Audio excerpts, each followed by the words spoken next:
पत्र लिख करके भेजा।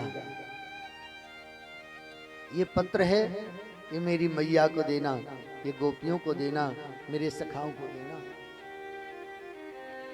ये मेरी प्यारी राधा को देना। उद्धव चल पड़े। सोचते जा रहे हैं कि मैं उन ब्रजवासियों को कौन सा ज्ञान दूंगा, मेरी किस ज्ञान को समझेंगे वो नहीं समझेंगे, लेकिन प्रयास करना।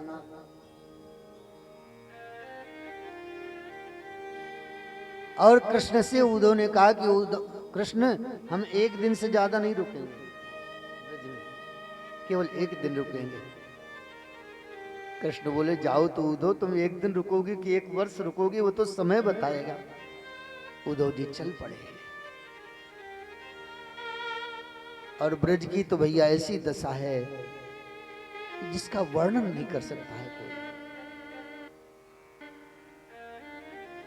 ब्रजवासी जिस दिन से कृष्ण चले आए ना, उस दिन से ब्रजवासी अनाथ हो गए, जैसे उनका सर्वस्व किसी ने छीन लिया हो। सुबह से शाम हो जाती, प्रतीक्षा करते करते आज हमारा श्याम सुंदर आएगा, आज हमारा लाला आएगा, लेकिन शाम हो जाती, मन उदास हो जाता।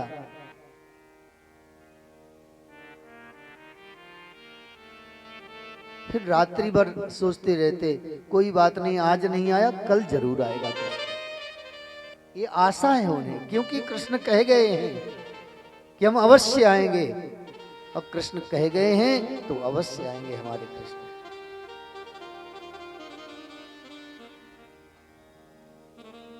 कृष्ण के सखा वृंदावन की सीमा पर बैठ जाते हैं और सुबह से शाम तक बैठे बैठे देखते रहते हैं, आज हमारा कृष्ण आएगा।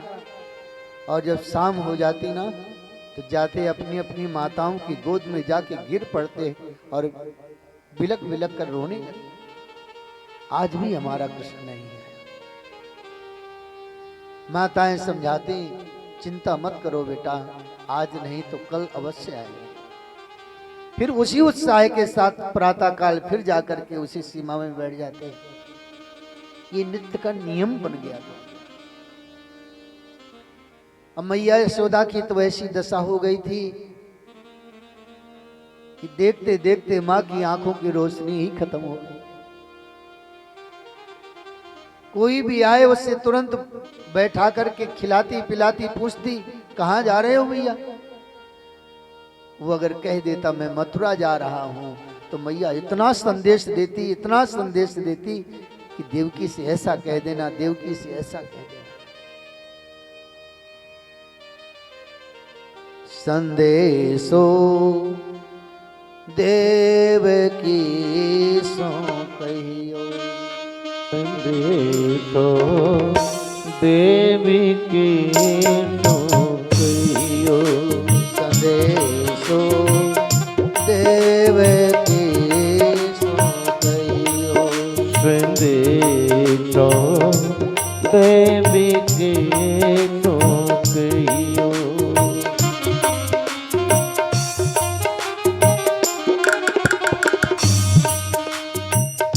हो तो धाये तिहारी सुत की, हो तो धाये तुम्हारे सुत की, हो तो धाये तिहारी सुत की, हो तो धाये तिहारे सुत की, मया करत नित रहियो, संदेशो देवकी सो कहियो, संदेशो देवकी सो कहियो।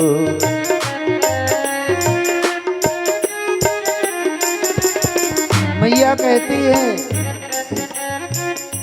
उस मथुरा जाने वाले पथिक से, भैया देवकी से कह देना मैं तो धाय हूं, मैं तेरे पुत्र की धाय हूं। मुझे क्या पता था कि लाला जाएगा वापस नहीं आएगा, लेकिन देवकी यद्यपि देव तुम जानत उनकी, तऊ मोही कही आवे। यद्यपि देव तुम जानत उनकी, तऊ मोही कही आवे। प्रात होते मेरो लाल लड़े तो, प्रात होते मेरो लाल लड़े तो, माखन रोटी खावे सने तो, देव की सो कही। ओ संदेशो देव की सो कहियो, संदेशो देव की सो कहियो। रात काल होते ही मेरा पुत्र कृष्ण माखन रोटी खाता है। देवकी को पता नहीं है मेरे पुत्र के स्वभाव का, इसलिए भैया बता देना, ऐसे नहाता नहीं है कृष्ण। तेल उबटनो और तातो जल, तेल उबटनो अरता तो जले, ताही देखी भगी जावे। होता ही देखे भगी जावे। जोई जोई मांगत सोई सोई देती, ओ जोई जोई मांगत सोई सोई देती। क्रम क्रम करके नावे सने तो, देव की सो। ओ संदेशो देव की सो कहियो, संदेशो देव की सो कहियो।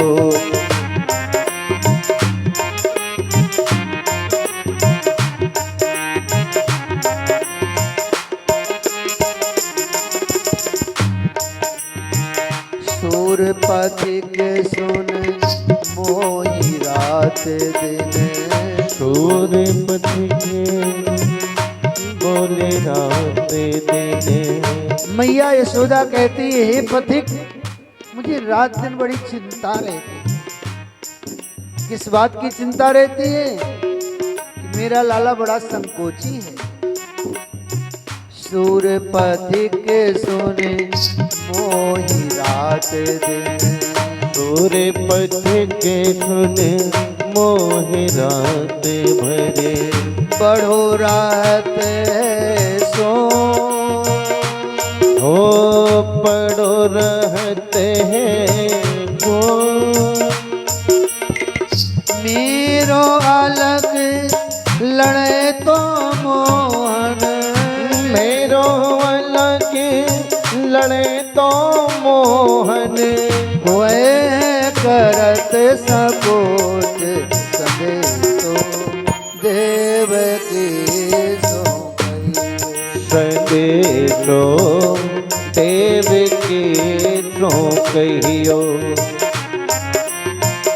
देव की सो कहियो। हो तो धाये तिहारे सुत की, हो तो धाये तिहारे सुत की। हो तो धाये तिहारे सुत की, हो तो धाये तिहारे सुत की। मया कर तो नित रहियो सदे तो, देव की सो कहियो। संदेशो देव की सो कहियो, संदेशो देव की सो कहियो। संदेशो देव की सो कहियो, संदेशो देव की सो कहियो। मैया की ऐसी दशा हो गई है, कभी अंदर जाए दधि मंथन करने लगे। फिर दधि मंथन रोक के फिर बाहर आवे, कहीं ऐसा ना हो मैं दधि मंथन कर रही हूँ, मेरा लाला द्वार में आ गया हो। द्वार में देख करके फिर सोचे कि लाला आएगा, माखन मांगेगा, ताजा मक्खन निकाल दूं, फिर दधि मंथन करे। कहीं कुछ काम करे, फिर दौड़ के मैया का चित्त एकाग्र नहीं है। कभी पालने को झुलाने लगे, कभी लोरी गाने लगे, ऐसी दशा है। नंद जी समझावें, देवी यशोदा हम ब्रह्म में थे, कृष्ण हमारा पुत्र नहीं था, वो तो वसुदेव और देवकी का ही पुत्र था। लेकिन यशोदा कहती नहीं, मैं कैसे मानूं कि मेरा पुत्र नहीं था, मेरे इन हाथों में मैंने उसको खिलाया है, मैंने अपने स्तन का दुग्ध पान कराया है। हाँ इतना है, मैं डांट देती थी, कभी कभी उसको उखल से बांध देती थी, शायद इसी व्यवहार से दुखी होकर के कृष्ण मथुरा चला गया। अपने दोष को देखती है मैया, मुझ में मैं अपराधन हूं, मैंने लाला के साथ अच्छा व्यवहार नहीं किया। ये है प्रेमी जन। उद्धव जी पहुंचे, चले जा रहे हैं चिंतन करते। नंद जी कभी रोते नहीं। नंद जी इसलिए नहीं रोते हैं, ये मुखिया है, अगर मैं रोना प्रारंभ कर दूंगा तो ये सब इनकी क्या दशा होगी। लेकिन रोते हैं नंद जी कहां, जब गौशाला में जाते हैं, गायों की दशा देखते हैं। कृष्ण के वियोग में गौएं न घास खाती हैं न जल पीती हैं। कहीं से कोई कृष्ण की आवाज करता है ना, तो हेकर करके दौड़ करके उधर जाती है। ऐसी दशा है।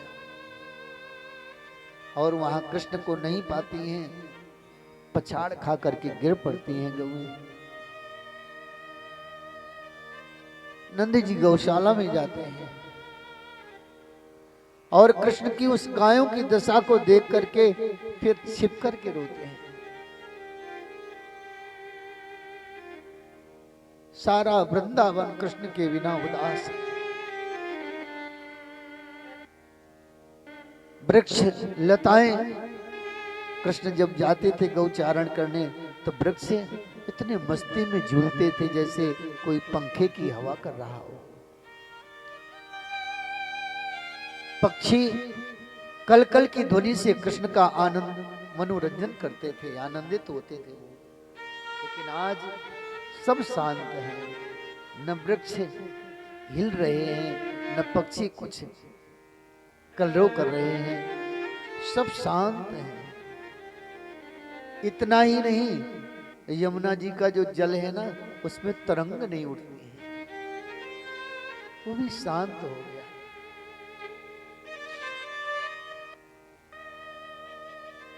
परमात्मा की याद में वो जड़ में भी चैतन्यता आ गई। उद्धव पहुंचे वृंदावन। जैसे ही कृष्ण के सखाओं ने देखा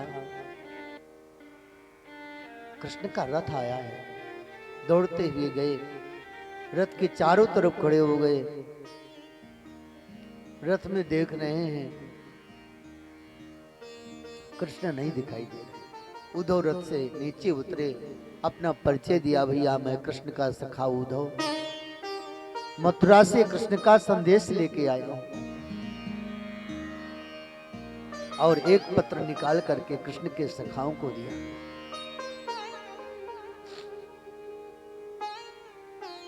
कृष्ण के सखाओं ने उस पत्र को लिया, कोई माथे से लगाता है, कोई नेत्रों से लगाता है, कोई हृदय से लगाता है, कोई बार बार उसका चुंबन करता है। कि कम से कम कृष्ण ने हमें स्मरण तो किया, पत्र ही लिखा, लेकिन कम से कम उन्होंने अपने हाथ से लिखा हुआ पत्र तो भेजा है, कि कम थोड़ी है। प्रीतम का संदेश मिल जाए तो ये बहुत बड़ी बात है। उद्धव ने कहा भैया हम यशोदा के भवन जाना चाहते हैं, नंद भवन जाना चाहते हैं, मार्ग बता दो। उन सखाओं ने कहा भैया उद्धव,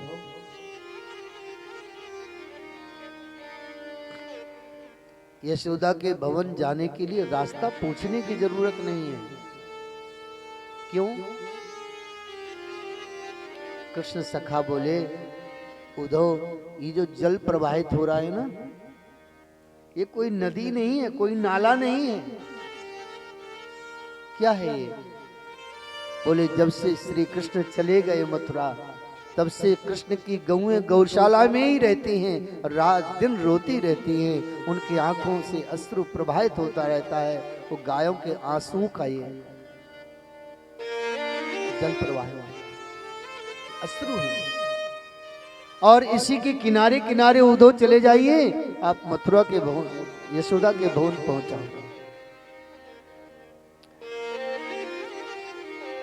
उद्धव ने जब ये बात सुनी तो आश्चर्य हुआ उद्धव, कृष्ण के वियोग में गायों की ऐसी दशा है।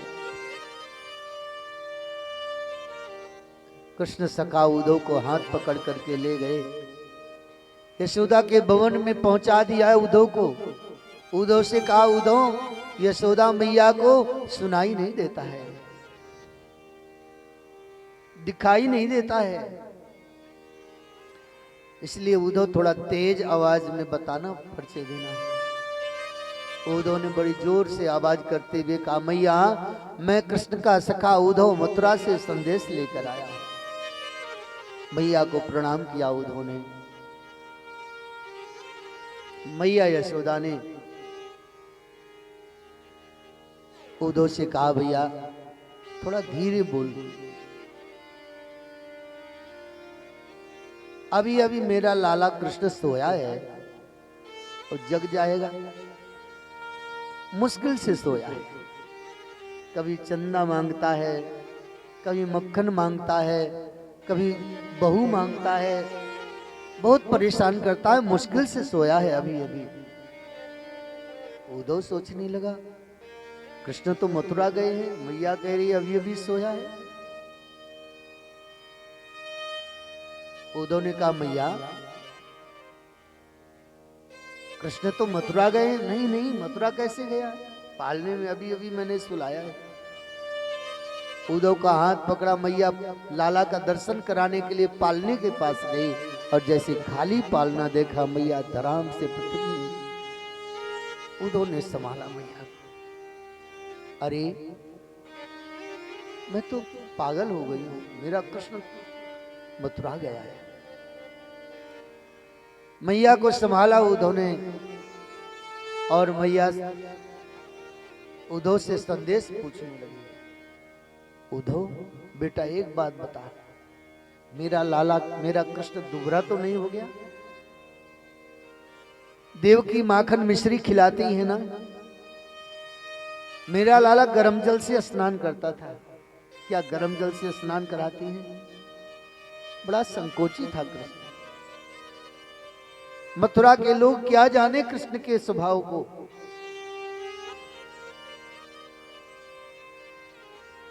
पूछ रही है मैया, उद्धव बता रहे हैं। नंद जी आ गए, नंद जी को प्रणाम किया उद्धव ने, और एक पत्र निकाल करके बाबा को दिया। उसमें लिखा है, बाबा मेरी मैया का ध्यान रखना, मैं जानता हूं कि मैया मेरे बिना बहुत दुखी होगी। बहुत कुछ लिखा है। थोड़ी देर में कृष्ण के सखा हाथ पकड़ करके उद्धव को ले गए।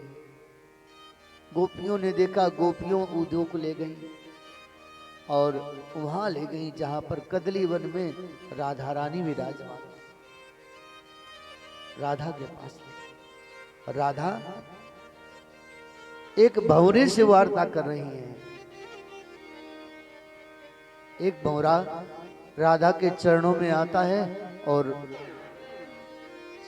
राधा के चरणों में जो पुष्प के पराग लगे हैं ना, उन पराग में बैठ जाता है। थोड़ी देर गुनगुनाता है, कुछ कहता है मानो। राधा कहती है, भंवरा मैं जानती हूं तू कहां से आया है। उद्धव को ऐसा लग रहा है जैसे राधा मुझसे कह रही है। राधा तो भंवरे से कह रही है, लेकिन उद्धव को ऐसा लग रहा है कि जैसे राधा जी हमसे कह रही है। मधुप की तव बंधो मास प्रसांग्रिम सपत्न्या कुछ विलुलित माला कुंकुमास्मस्मु निर्भान। मधुप की तव बंधो, अरे मधुप कितव, कितव मतलब कपटी, कितव बंधु। अरे भंवरे तो उस कपटी मित्र का सखा है, कृष्ण का सखा है। कपटी कृष्ण का सखा है, जिसने हमारे प्रेम रूपी पराग को ग्रहण किया और चले गए। भंवरे हम जानती हैं जितनी भी काले होते हैं ना, वो सब एक जैसे ही होते हैं। तू काला है, तेरा मित्र कृष्ण भी काला है। जैसे तू पुष्प के पराग को ग्रहण करके चला जाता है, फिर उस पुष्प से तेरा कोई मतलब नहीं रहता। ऐसे कृष्ण हमारे प्रेम के पराग को लेके मथुरा चले। अरे जब ऐसा ही कपट करना था तो हमसे प्रेम किया ही क्यों?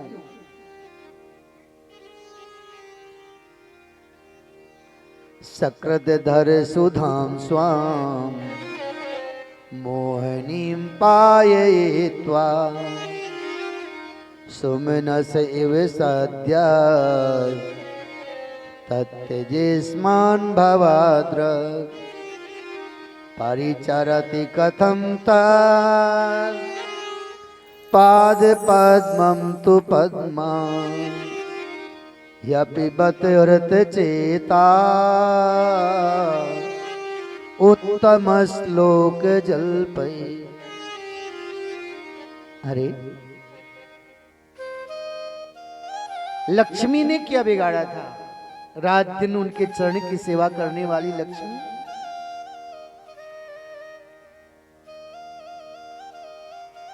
उसका त्याग करके चले आए। बहुत कपटी हैं। गोपियों ने ऐसी ऐसी कथाएं कही हैं। गोपियां कहती हैं कि उस बाली ने क्या बिगाड़ा था, छिप करके उसका वध किया। उद्धव ने विचार किया कि इन गोपियों को ये कथाएं पता कैसी हुई, ये तो अशिक्षित हैं।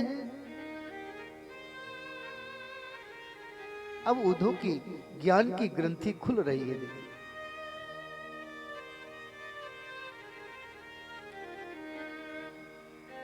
अनेक प्रकार से गोपियों ने, राधा ने उद्धव को समझाया और भंवरे को लक्ष्य करके फिर अपने से कहती हैं, आप क्या जानते हैं भंवरे, हम उसके बिना रह लेंगे? हम तो इसलिए जीवित हैं कि कृष्ण कभी आएंगे और हम अगर जीवित नहीं मिलेंगे तो उन्हें दुख होगा, उन्हें दुख ना हो, इसलिए हम जीवित हैं। इसे कहते हैं तत्सुख वांछा। जो दूसरे को सुख देने के लिए और जीवित है। गोपियां भौरे को भेजा, बोले जाओ तुम जाकर के कह दो कि हम तुम्हारे चक्कर में आने वाली अब नहीं है। थोड़ी देर भौरा गया और फिर गुनगुनाते हुए फिर आ गया। अच्छा तू फिर आ गया? हे भौरे, क्या तूने हमारी बात कृष्ण को कह दी क्या? अगर हमारी ऐसी कटुवाणी को कृष्ण से कह देगा ना तो हमारे कृष्ण को अच्छा नहीं लगेगा। हमारा उद्देश्य कृष्ण को दुख देना नहीं है। इसको भ्रमर गीत कहते हैं, अद्भुत गीत है। भौरा चला गया। फिर उद्धव ने विचार किया कि मैं भी कुछ आया हूं तो समझा दूं। अरे जाऊंगा, कृष्ण पूछेंगे तो मैं क्या उत्तर दूंगा? तब उद्धव ने कुछ अपनी ज्ञान की बात कही। गोपियों, इस मानव तन को धारण करके आए हो तो केवल ब्रह्म की प्राप्ति के लिए आए हो, और वो ब्रह्म किसी एक स्थान में नहीं है, सर्वत्र है।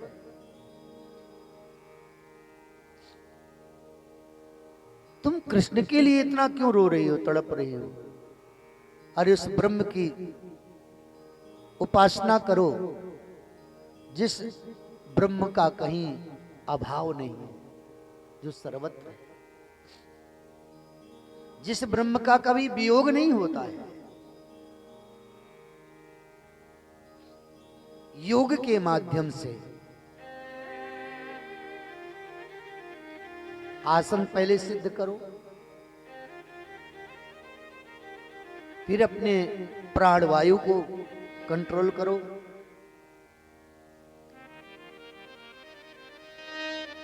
संग का त्याग करो, जितेंद्रिया, अपने इंद्रियों पर विजय प्राप्त करो,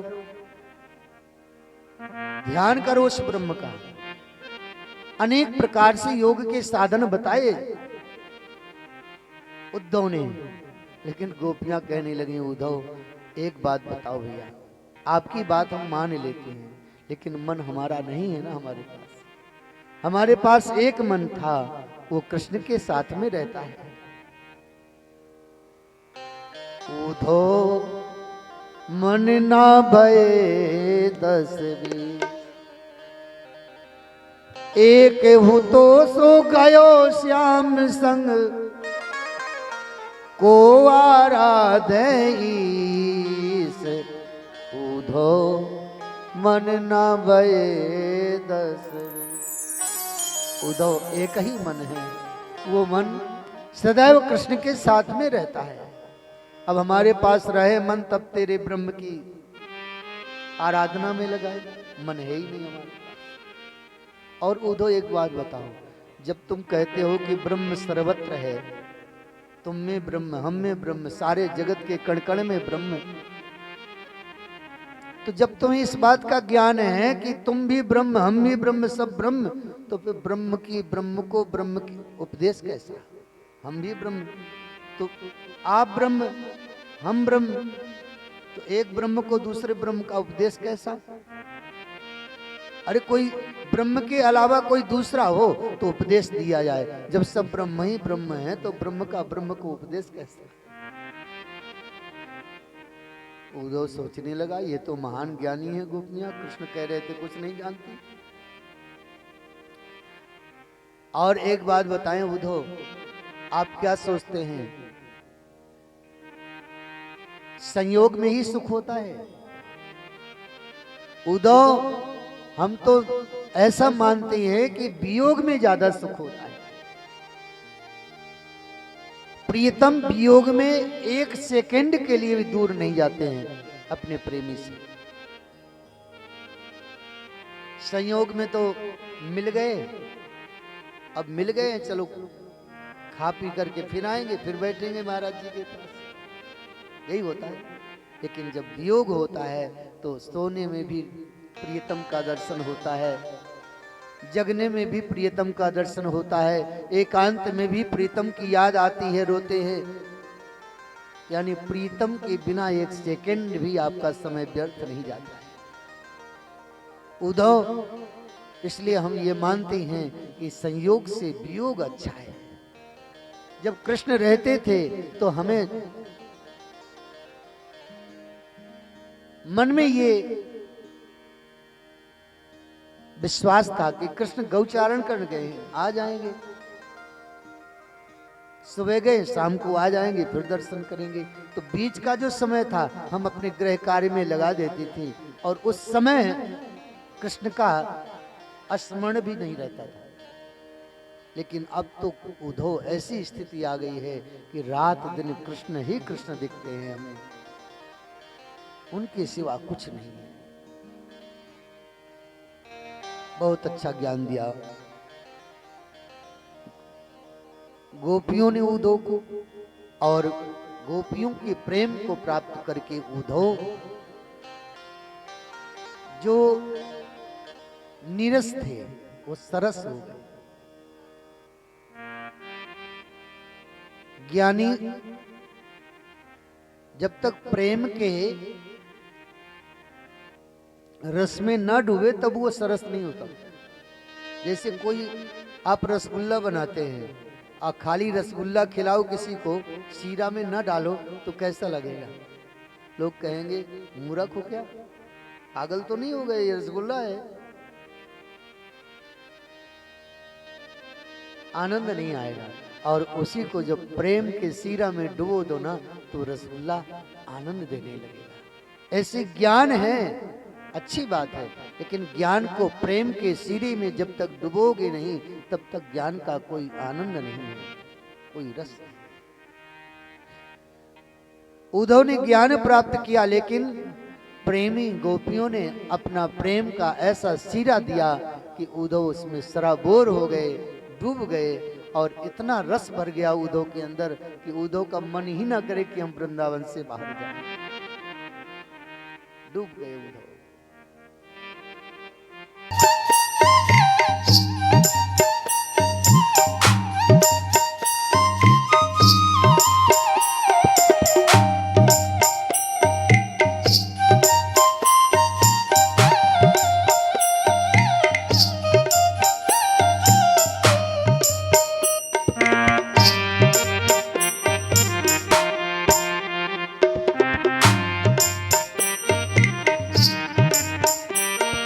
तन मन जीवन श्याम का, श्याम हमारा काम। तन मन जीवन श्याम का, श्याम हमारा काम। ये तन मन जीवन श्याम का, श्याम हमारा काम। तन मन जीवन श्याम का, श्याम हमारा काम। रोम रोम में रम रहा वो मतवारा श्याम। ओ मेरे रोम रोम में रम रहा वो मतवाला श्याम। रोम रोम में रम रहा वो मतवारा श्याम। ओ रोम रोम में रम रहा वो मतवाला श्याम। इस तन में अब योग का, इस तन में अब योग का नहीं कोई ठिकाना। इस तन में कभी योग का नहीं कोई ठिकाना। हम प्रेम दीवानी, वो प्रेम दीवाना। हम प्रेम दीवानी हैं, वो प्रेम दीवाना।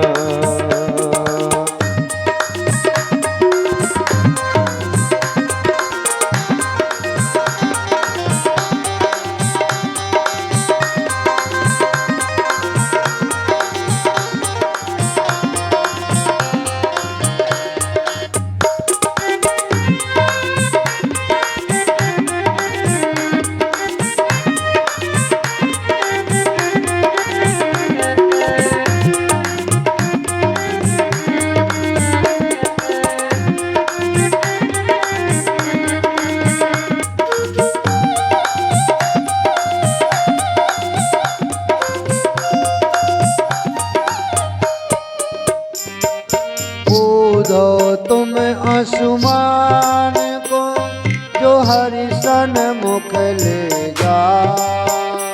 ऊधो तुम असुवन को जो हरि सन्मुख ले जाओ।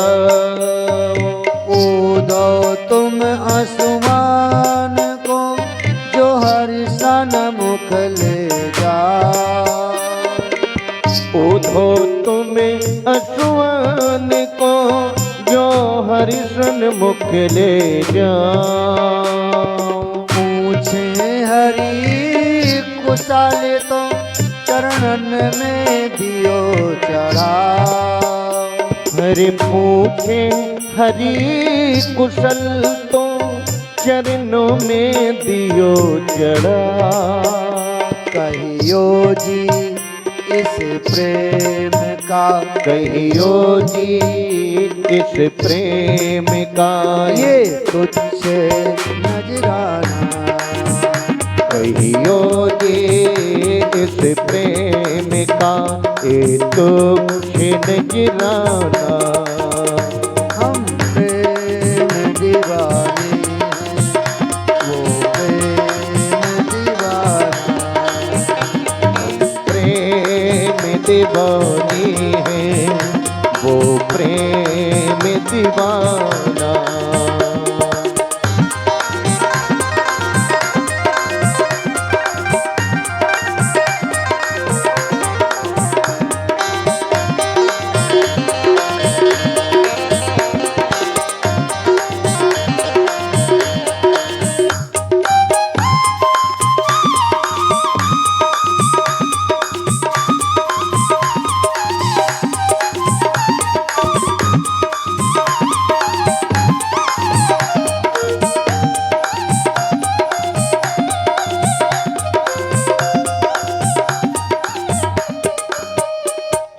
एक दिन नैनन के निकट रहते थे आठों यार। ओ एक दिन नैनों के निकट रहते थे आठों यार।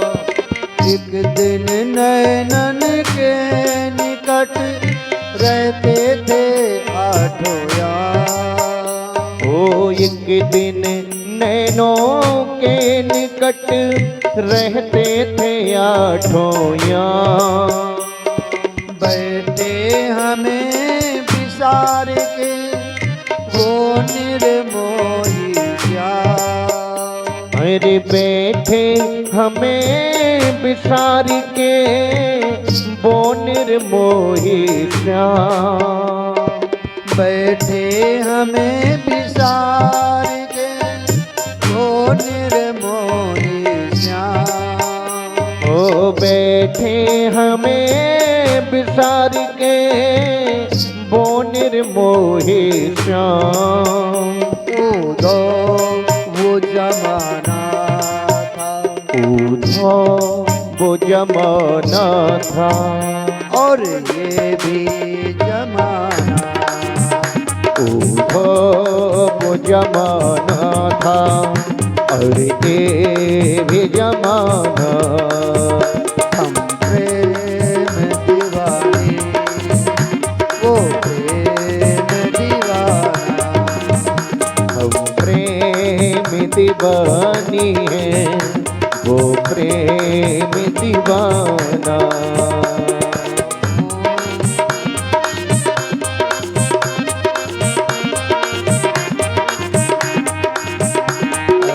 ऊधो हे ऊधो हमें ज्ञान की पोथी न पढ़ाना। प्रेम दीवानी है वो प्रेम दीवाना। हम प्रेम दीवानी है वो प्रेम दीवाना।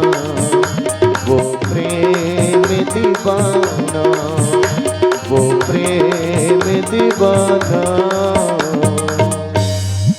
गोपियों ने ऊधो को प्रेम का पाठ पढ़ाया है।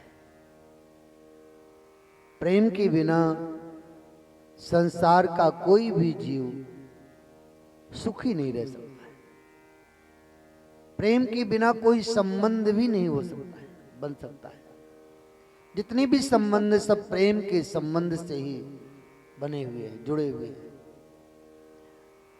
और अंत में गोपियों ने उद्धव से कहा, उद्धव आप क्या सोचते हैं, मथुरा वृंदावन से बहुत दूर नहीं है, 10-12 किलोमीटर है। गोपियों ने कहा, उद्धव हम चाहें तो दिन में 10 बार कृष्ण के दर्शन करके आ सकते हैं मथुरा से, लेकिन नहीं जाएंगे। क्यों? क्योंकि हमारे बिना कृष्ण मथुरा में सुख पूर्वक रह रहे हैं। हमारे जाने से उनके सुख में किसी प्रकार की बाधा उत्पन्न हो, हम ये नहीं चाहते हैं। हम उनको सुख ही देखना चाहते हैं, वो प्रसन्नता पूर्वक रहें। हम भले ही तड़पती रहें, तड़प तड़प के मर जाएंगे, लेकिन उद्धव कभी हम उनको दुख देने नहीं जाएंगे। ये प्रेम है।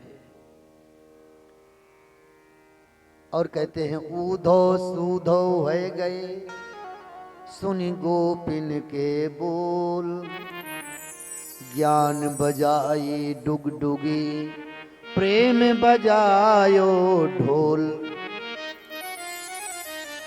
गोपियों के ढोल रूपी प्रेम रूपी ढोल के सामने और उद्धव की ज्ञान की डुगडुगी को कोसने।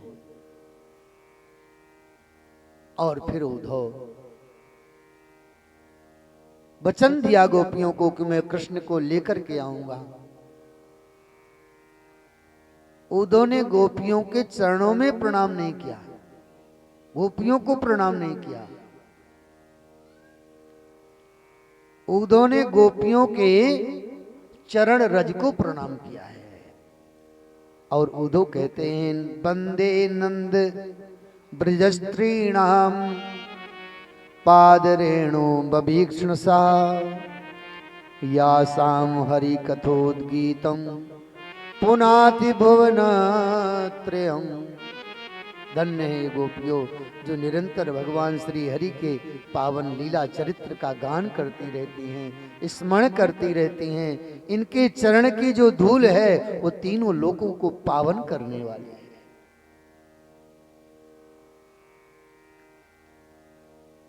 गोपियों के चरण धूल में लौट गए उद्धव, फिर वापस आए मथुरा और श्री कृष्ण से मिले। श्री कृष्ण को गोपियों का संदेश सुनाया।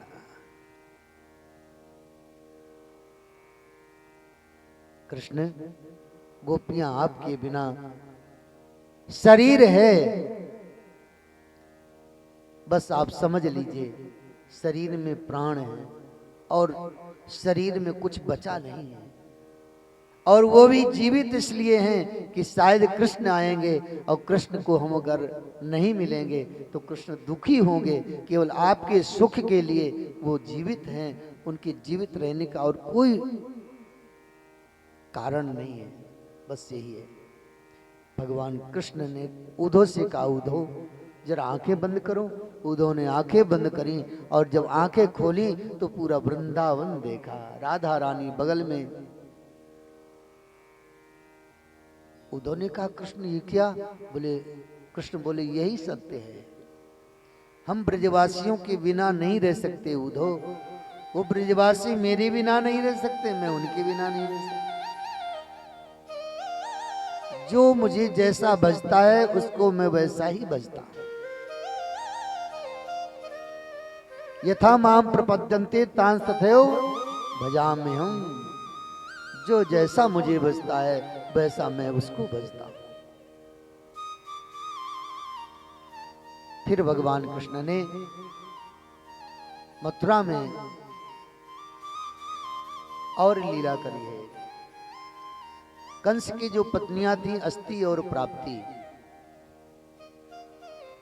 अस्ति प्राप्तिश्च कंसस्य महिष्यो भरतर्षभ, मृते भर्तरि दुःखार्ते यतोस्म पृतुर्ग्रहान्। कंस के मृत्यु के उपरांत कंस की दोनों पत्नियां अस्थि और प्राप्ति अपने पिता जरासंध के यहाँ गई और जरासंध ने अपनी पुत्रियों को वैधव्य अवस्था में देखा तो जरासंध का क्रोध बढ़ गया। मैं उस कृष्ण का वध करूंगा। संकल्प ले लिया जरासंध ने और 23 अक्षौणी सेना लेकर के मथुरा पर चढ़ाई कर दी। कृष्ण बलराम को जब ये समाचार ज्ञात हुआ जरासंध मथुरा को घेर लिया है तो दोनों भाई बाहर आए मथुरा से और दिव्य रथ आए देवलोक से। एक एक रथ में दोनों भाई बैठ गए। एक रथ में हल और मूसल रखा था, बलराम जी बैठे। एक रथ में सारे शस्त्र रखे थे, कृष्ण चढ़ गए। और दोनों भाइयों ने घमासान युद्ध किया जरासंध से, उसकी 23 अक्षौणी सेना का संहार किया। और बलराम जी ने जरासंध के गले में फंसाया हल, मूसल बस पटकने ही वाले थे कि इतने में कन्हैया बोले, दाऊ क्या कर रहे हैं? बोले क्या कर रहे हैं, इसका भी अब काम तमाम करो कृष्ण। अरे बोले दाऊ इसको नहीं मारना है। क्यों? यही तो हमारा एजेंट है, इसी को मार देंगे तो फिर ये जितने भी अधर्मी हैं राजा उनको कौन खोजेगा, कहां कहां खोजेंगे। और इसको छोड़ देंगे तो अधर्मी राजाओं की सेना लेकर के आएगा और हम आप बैठे बैठे यहीं मथुरा में ही सफाई करते रहेंगे। जरासंध को छोड़ दिया। बलराम ने कहा कृष्ण भले ही तू छोटा है लेकिन भैया समझदार बहुत है।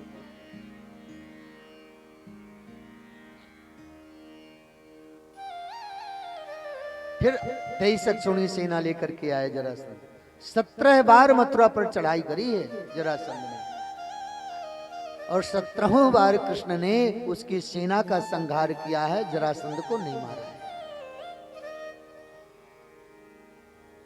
जरासंध का एक मित्र था कालियवन, राक्षस था। 3 करोड़ मिलेक्स सेना लेकर के आया और कन्हैया ने कहा कि दाऊ ये तो मरेगा नहीं, ये वरदानी है, तो इसकी सेना को आप संभालो, इसे मैं संभालता हूं। और कन्हैया आगे आगे भगे। बिंद पर्वत की कंदरा में महाराज मुचकुंद सो रहे थे, थक गए थे ना मुचकुंद महाराज।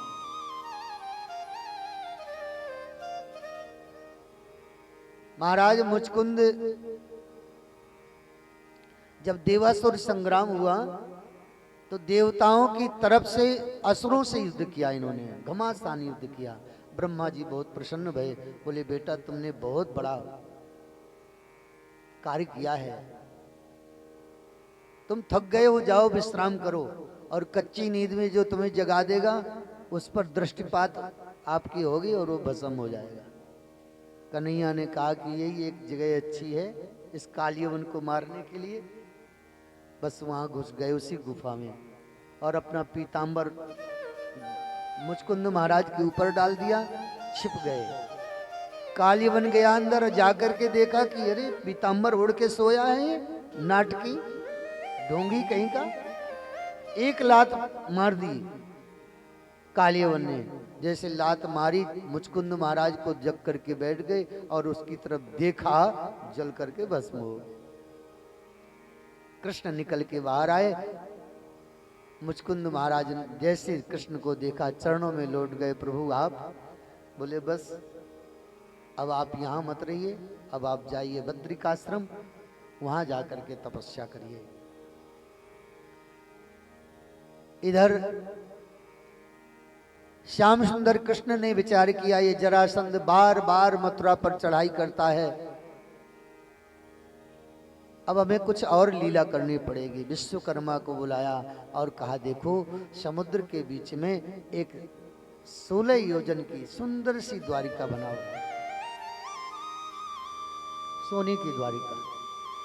ब्रह्मा आदिक देवता सब महाराज जो बड़े बड़े शिल्प कला में बहुत होशियार थे, इतनी सुंदर द्वारिका बनाई, इतनी सुंदर द्वारिका। और श्याम सुंदर ने योग माया के प्रभाव से सारे यदुवंशियों को द्वारिका पहुंचा दिया रात्रि में ही। और सुबह जरासंध ने फिर चढ़ाई करी मथुरा पर लेकिन इस बार जरासंध ने थोड़ा होशियारी करी है। ब्राह्मणों को बुलाया, जितने भी ब्राह्मण थे उसके राज्य में, और कहा महाराज अनुष्ठान करो, ऐसा अनुष्ठान करो कि मेरी विजय हो जाए। अगर मैं पराजित हो गया तो तुम्हारा गर्दन कटवा दूंगा, और मेरी विजय हुई तो मुंह मांगी दक्षिणा दूंगा।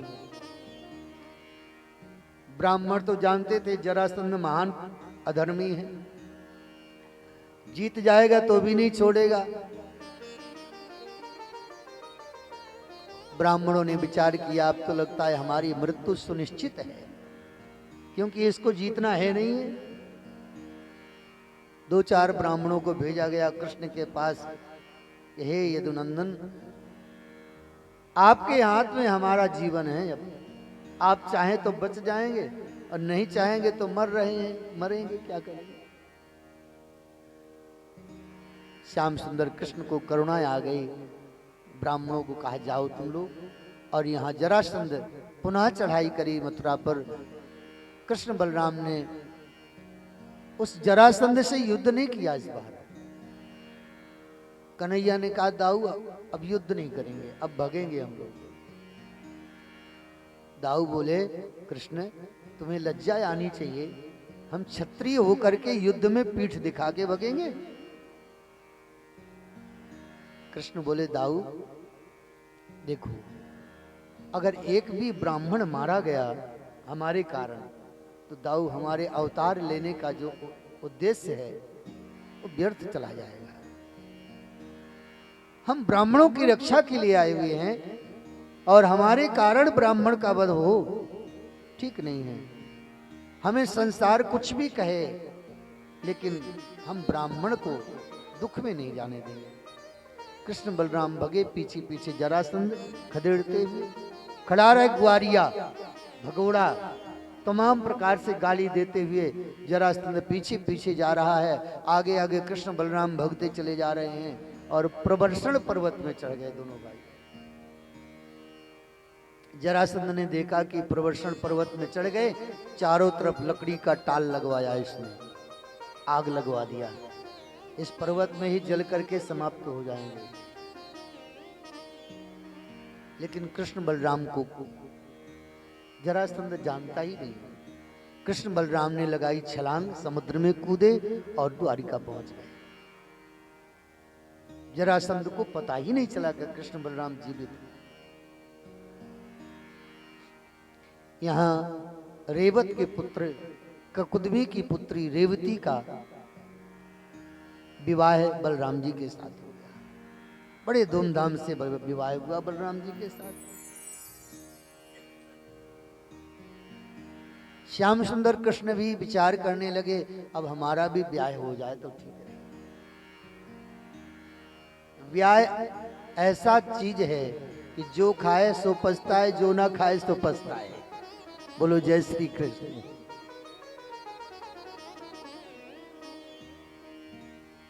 और एक मजे की बात और है, जिन्होंने खाया है वो पछता रहे हैं, लेकिन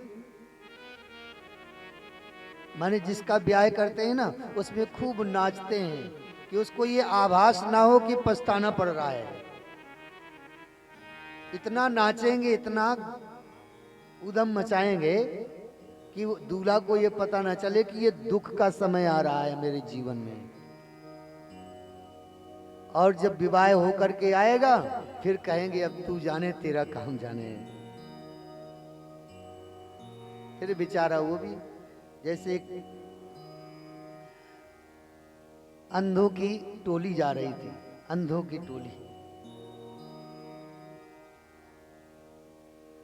संबंधी अंधे थे, अब एक दूसरे के पीछे लकड़ी पकड़ करके चल रहे थे।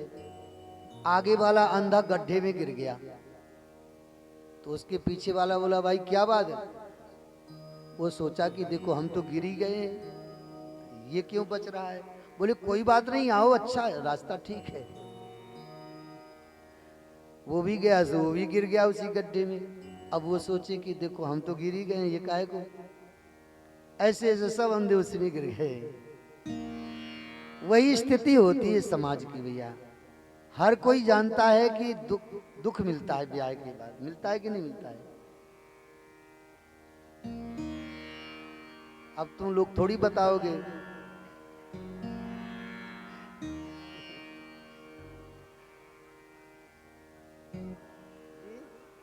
विचार करिए, देखिए कभी कभी ऐसी स्थिति आती है। इतना बड़ा ये है सत्यवादी। लेकिन एक बात है, सृष्टि का संचालन करने के लिए ये अनिवार्य है। पर इस अनिवार्य कार्य के साथ साथ परमात्मा का भजन अति अनिवार्य है। विवाह होना चाहिए, सारे कार्यक्रम जैसा गृहस्थ जीवन में होते हैं, पर उसके साथ साथ भगवान का भजन बहुत अनिवार्य है।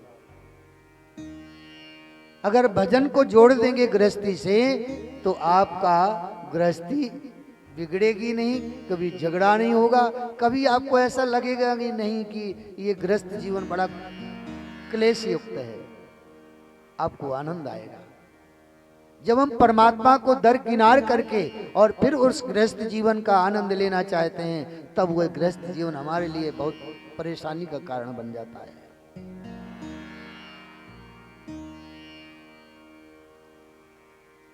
विदर्भ देश की राजधानी कुंडनपुर, जहां के राजा भीष्मक, जिनके 5 पुत्र 1 पुत्री है। पुत्री का नाम है रुक्मणी और पुत्र हैं,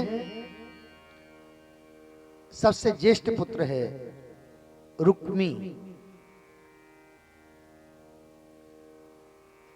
महाराज भीष्मक की पुत्री रुक्मणी ने बचपन से ही कृष्ण के पावन चरित्र को श्रवण किया है, लीला को श्रवण किया है। इसलिए रुक्मणी ने मन में निश्चय किया है कि मैं विवाह करूंगी तो कृष्ण के साथ करूंगी। विवाह की योग्य हो गई है रुक्मणी। रुक्मणी का भाई रुक्मी विवाह करने के लिए शिशुपाल से कहता है, भैया तुम बारात लेके आओ, हम आपके साथ अपनी बहन का विवाह करेंगे। और शिशुपाल तैयार भी हो गया। रुक्मणी बहुत दुखी है। भाभियों के कहने से रुक्मणी ने पत्र लिखा है, ब्राह्मण को दिया और कहा जाओ महाराज द्वारिका चले जाओ, श्याम सुंदर को ये पत्र दे दो और मौखिक रूप से बता दो कि अगर आप विवाह के समय रुक्मणी का हरण नहीं करिए तो महाराज रुक्मणी प्राण त्याग देगी, लेकिन किसी और के साथ विवाह नहीं करेगी। कृष्ण बहुत प्रसन्न भये, ब्राह्मण देवता को रथ पे बैठाया और चल पड़े। बलराम जी को पता चला कि कृष्ण कुंडनपुर जा रहे हैं। एक अक्षौणी सेना लेकर के बलराम जी भी चल पड़े साथ। हो सकता है युद्ध होगा वहां, तो अकेला कृष्ण परेशान होगा, हम चलेंगे, बड़े भाई हैं ना। पहुंच गए कुंडनपुर। ब्राह्मण देवता से कहा जाओ जाकर के महाराज बता दो रुक्मणी से हम आ चुके हैं। ब्राह्मण देवता ने जैसे ही जाकर रुक्मणी को सूचना दी, रुक्मणी अत्यंत प्रसन्न हो गई, मेरे स्वामी आ गए। रुक्मणी का श्रृंगार हो रहा है, दिव्य श्रृंगार हुआ रुक्मणी का। रुक्मणी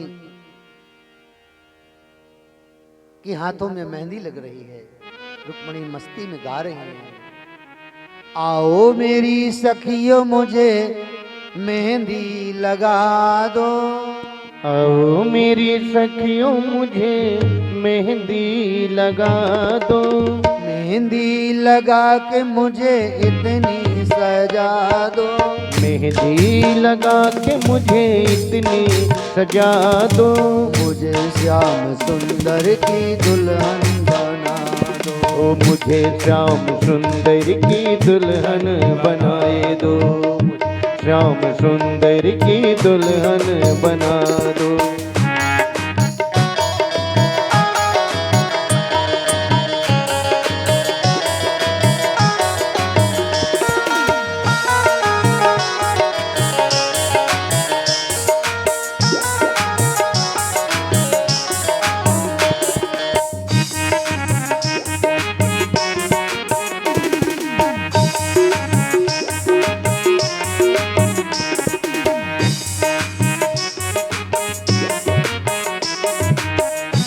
सत्संग में मेरी बात चलाइए, सत्संग में मेरी बात चलाइए।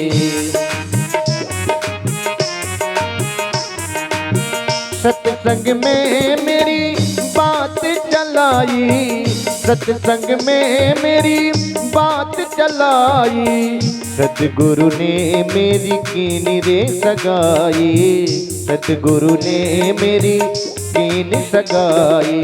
उनको बुला के हाथ लेबा कराए दो, उनको बुला के हाथ लेबा कराए दो।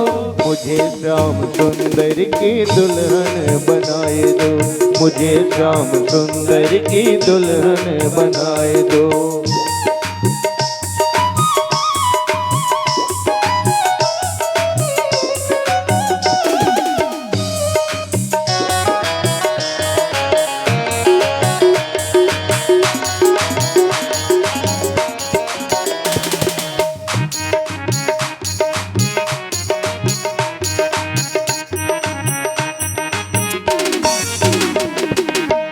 भक्ति का सुरमा में आँखों में लगाऊंगी, भक्ति का सुरमा में आँखों में लगाऊंगी। लेके एक तारा में शाम शाम गाऊंगी,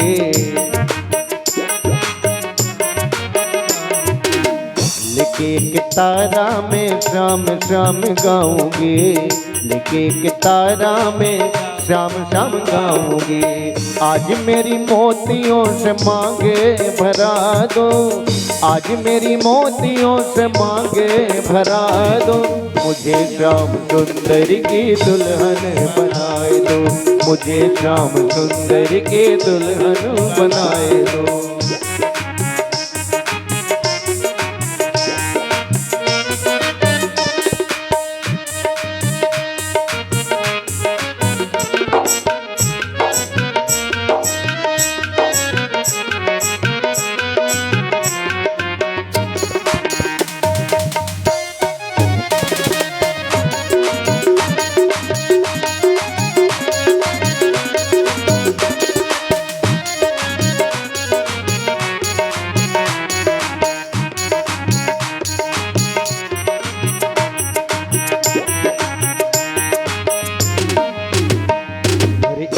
पहनो चूड़ी जो कबहू न टूटे, ऐसी पहनो चूड़ी जो कबहू न टूटे। ऐसा बरू दुल्हा जो कबहू न छूटे, ऐसा बरू दुल्हा जो कबहू न छूटे। अटल सुहाग की बिंदिया लगाए दो, अटल सुहाग की बिंदिया लगाए दो। मुझे श्याम सुंदर की दुल्हन बनाए दो, मुझे श्याम सुंदर की दुल्हन बनाए दो। आओ मेरी सखियों मुझे मेहंदी लगाए दो, मेहंदी लगा के मुझे इतनी सजाए दो। मुझे श्याम सुंदर की दुल्हन बनाए दो, मुझे श्याम सुंदर की दुल्हन बनाए दो। रुक्मिणी का दिव्य श्रृंगार हुआ है और रुक्मिणी जी आज अति प्रसन्न है। प्रातः काल भोर में 500 सखियों के साथ रुक्मिणी गौरी पूजन के लिए चल पड़ी।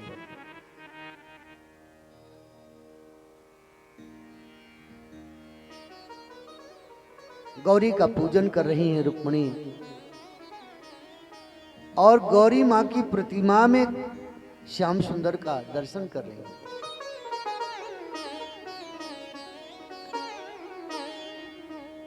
बहुत प्रसन्न हैं, मुड़ मुड़ करके देख लेती हैं कि आए नहीं अभी।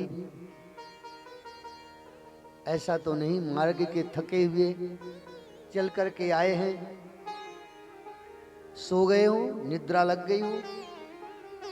मन में अनेक प्रकार के संकल्प विकल्प उठ रहे हैं, प्रश्न। लेकिन एक बात बता, मैं संसार के लोग भूल सकते हैं लेकिन परमात्मा अपने भक्त को कभी भूलते नहीं। भगवान आ गए शिशुपाल ने 10,000 सैनिक लगाए थे रुक्मणी की रक्षा में। रुक्मणी जी प्रसन्न हैं और कृष्ण रथ में बैठ करके पहुंच गए मंदिर के पास।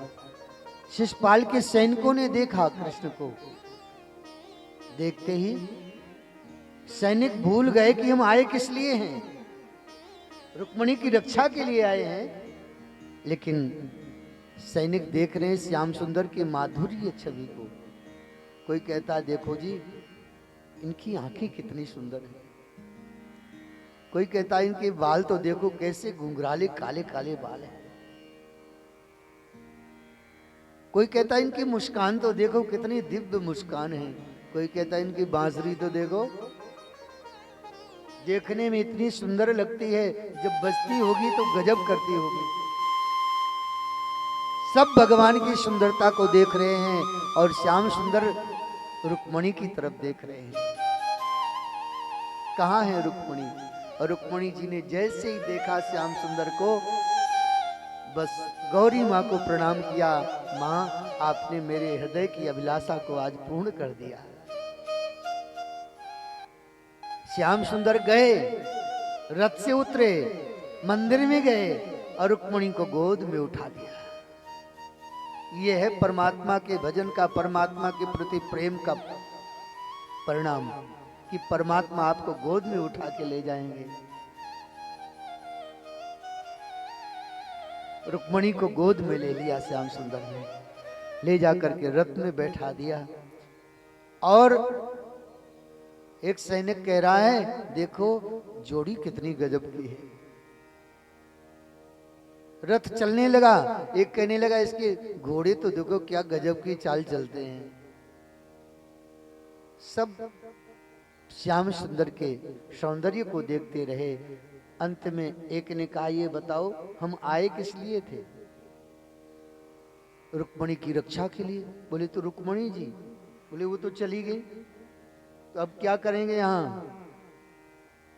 यहाँ कोई बारात में थोड़ी आए हैं, कुछ नहीं मिलने वाला। चलो जाकर के शिशुपाल को बताया गया कि महाराज अब तो लौट करके चलो, क्योंकि लड़की तो चली गई, कन्या नहीं तो बारात किस बात की? क्यों क्या हुआ? बोले महाराज वो एक सांवले से सुंदर से राजकुमार आए और रुक्मणी का हरण करके ले गए। अब तो शिशुपाल को बड़ा क्रोध आया, रुक्मी तुमने हमें बुला करके हमारा अपमान किया है। रुक्मी ने कहा चिंता मत करिए, मैं युद्ध करूंगा कृष्ण से, और युद्ध करके अपने बहन को छुड़ा करके लाऊंगा, विवाह तो आपके साथ करूंगा। और अगर नहीं ला सका युद्ध करके तो मैं वचन देता हूं कि आज के बाद कुंदनपुर में कभी जीवन में प्रवेश नहीं करूंगा। घमासान युद्ध हुआ। बलराम जी तो एक अक्षौणी सेना लेके गए थे, युद्ध हुआ और युद्ध में सब सेना को समाप्त किया गया। कृष्ण ने देखा कि रुक्मी रथ के पास आ गया, पकड़ करके बांध दिया। बलराम जी ने देखा कि ये तो बड़ा, कृष्ण पहले भी उद्यमी था अब भी उद्यमी। अरे भाई रिश्तेदार हैं, अब इसके साथ ऐसा व्यवहार थोड़ी करना चाहिए। बलराम जी बोले देखो कृष्ण इसको छोड़ दो, अभी हमारे संबंधी हो गए हैं। वो रुक्मी बड़ा लज्जित हुआ और फिर वापस नगर में अपने नहीं गया, वहीं पर एक भोजकट नाम का नगर बसाया, वहीं रहने लगा। और कृष्ण बलराम रुक्मणी को लेकर के द्वारिका गए, धूमधाम से महाराज विवाह हुआ। रुक्मणी कृष्ण भगवान की जय हो। अभी तक आए नहीं, कथा पूरी हो गई।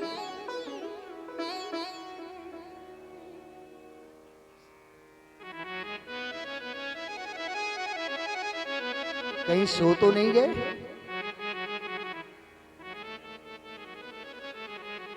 ले आओ भाई, आंखें तड़प रही हैं दर्शन के लिए।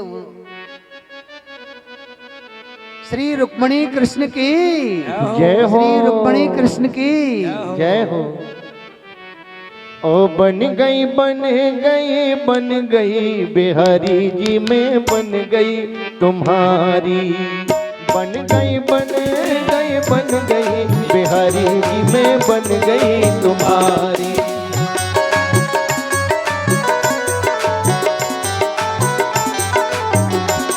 ओ बन गई बिहारी जी मैं बन गई तुम्हारी।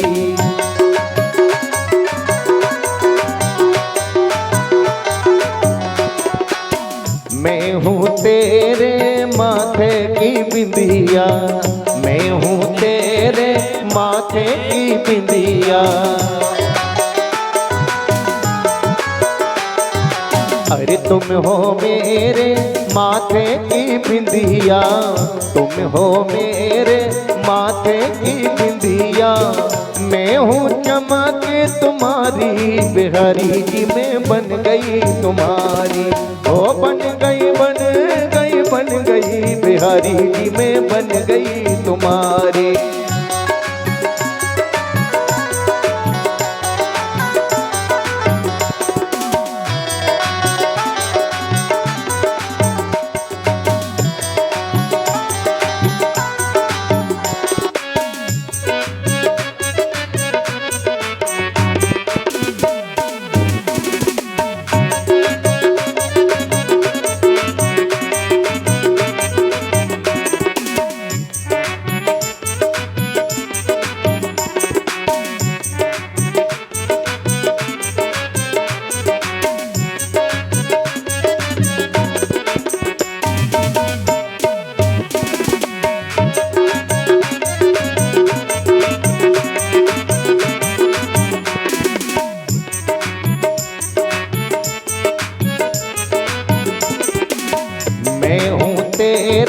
हाथों की चूड़ी, मैं हूँ तेरे हाथों की चूड़ी। ओ मैं हूँ तेरे हाथों की चूड़ी। ओ तुम हो खनक हमारी बिहारी जी मैं बन गई तुम्हारी। बन गई बिहारी जी मैं बन गई तुम्हारी।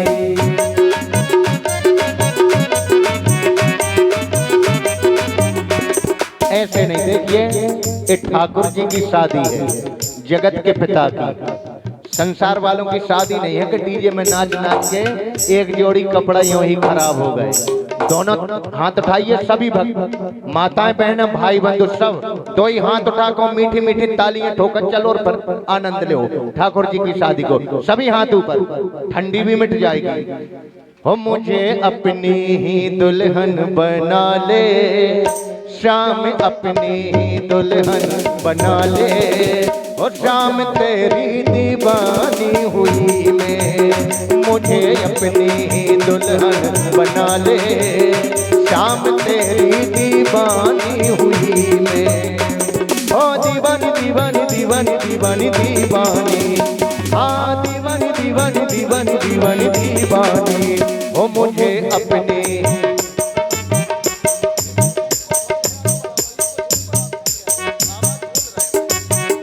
मुझे अपनी ही दुल्हन बना ले, शाम तेरी दीवानी हुई मैं।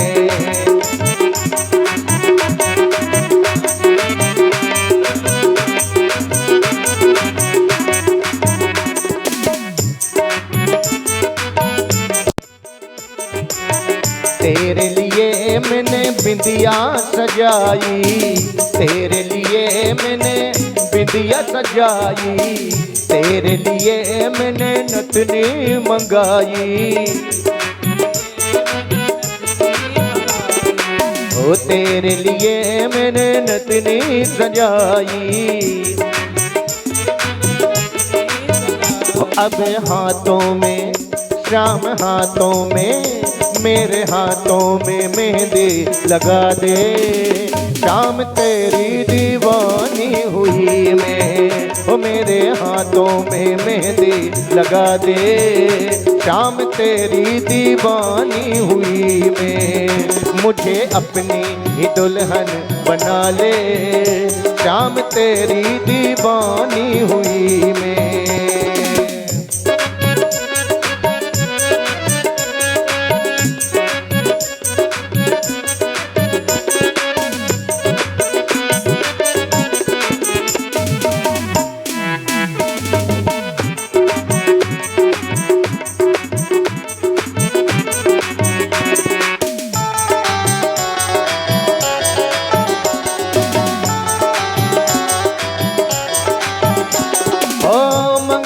मंगवाई मैंने लाल चुनरिया, मंगवाई मैंने लाल चुनरिया, जिसकी गोटेदार किनरिया, जिसकी गोटेदार किनरिया, लग जाए ना किसी की नजरिया, लग जाए ना किसी की नजरिया। अबे अपने ही हो श्याम अपने ही, श्याम अपने ही हाथों उड़ा दे, श्याम तेरी दीवानी हुई मैं, ओ मुझे अपनी ही दुल्हन बना ले, श्याम तेरी दीवानी हुई मैं।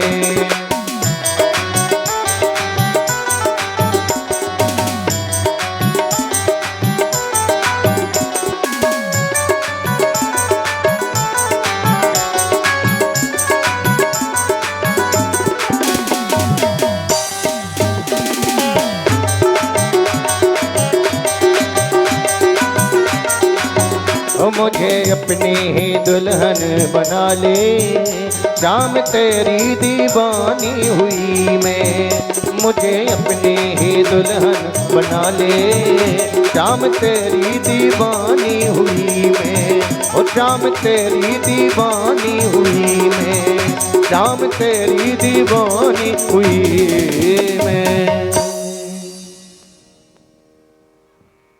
हमारे आचार्य श्री रुक्मिणी कृष्ण का विधिवत पाणी ग्रहण संस्कार करेंगे। आप लोग दर्शन करें। माइक ले लीजिए, बोलना।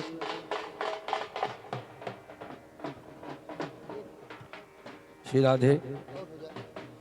ओम मंगलम भगवान विष्णु मंगलम गणध्वजः मंगलम पुंडरीकाक्षो मंगलायुतनो हरि सर्वमंगल मांगल्ये शिवे सर्वादि साधके शरण्ये त्र्यंबके गौरी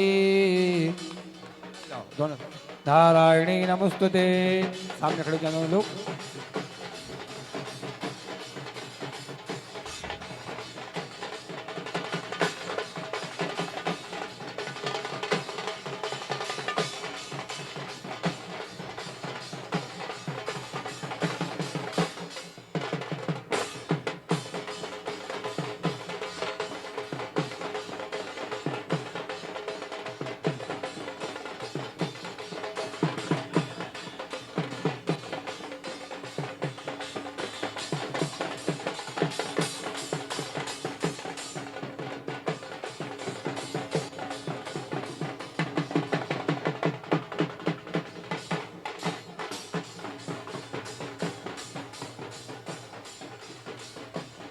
बोलिए रुक्मिणी कृष्ण भगवान की जय। बैठ जाए, बैठ जाए। ओम तदेव लग्नं सुदरं तदेव ताराबलं चंद्रबलं तदेव विद्याबलं देवबलं तदेव लक्ष्मीपतिं नमः। ओम कृष्णाय वासुदेवाय हरे परमात्मने प्रणतक्लेशनाशाय गोविंदाय नमो नमः। वसुदेव सुतं देवं कंसचारूरमर्दनं देवकी परमानन्दं कृष्णं वन्दे जगद्गुरुं भगवते लक्ष्मणाभ्यां नमः। धनात्मपुष्पाणं समर्पयामि नमः। रुक्मिणी कृष्णाभ्यां नमः।